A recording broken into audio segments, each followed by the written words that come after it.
Calico Health and Wellbeing Centre was set up as a social enterprise after I had been part of a learning clinic in the University of Cumbria during my degree. We were offering complementary therapies, so massage and clinical reflexology, to the general public and then to people who are members of certain support groups. So the people that benefit are people who have long-term debilitating illnesses. So we offer self-help tips and they can use those when in between treatments, and it's all about empowering people so that they can look after themselves in a better way. Calico generates revenue by the services that we offer, so we have a wide range of things, the flotation therapy, we have different types of massage, I do the clinical reflexology, and that is open to anybody and everybody in the community. For the original social enterprise business, it was called Body Sense, and that was where there was 4 of us that were to develop the business.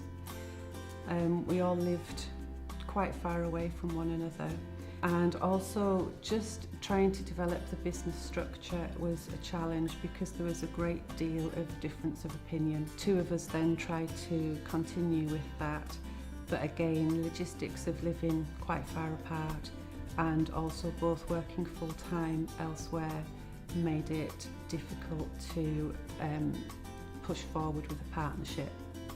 As I had to move forward as the sole trader, it did cause quite a few stresses to begin with, knowing which was the correct decision to make. Originally, we were set up in the University of Cumbria Health and Exercise Clinic, which was where the learning clinic was, and it had been successful. Trying to run this as a business and keeping it private for the clients that were tapping into the service was very difficult. And also we had issues with parking and accessibility. Luckily, I had my own business of Calico Health and Wellbeing Centre, which was set up with free car parking and set up to provide the services that met the needs. Originally, when we were setting up the business structure, we sought help from Sylvia Granger, who was part of the University of Cumbria. Also, one of the original members of the social enterprise was a lecturer, and she had access to people within business studies, and they also gave advice. If I was to give one piece of advice to a group of people setting up a social enterprise, it's to trust one another. When looking for a good premises for your own business, it's vital to do market research. Put yourself in the individual's position, whatever you're providing, and just think of what you would like to see.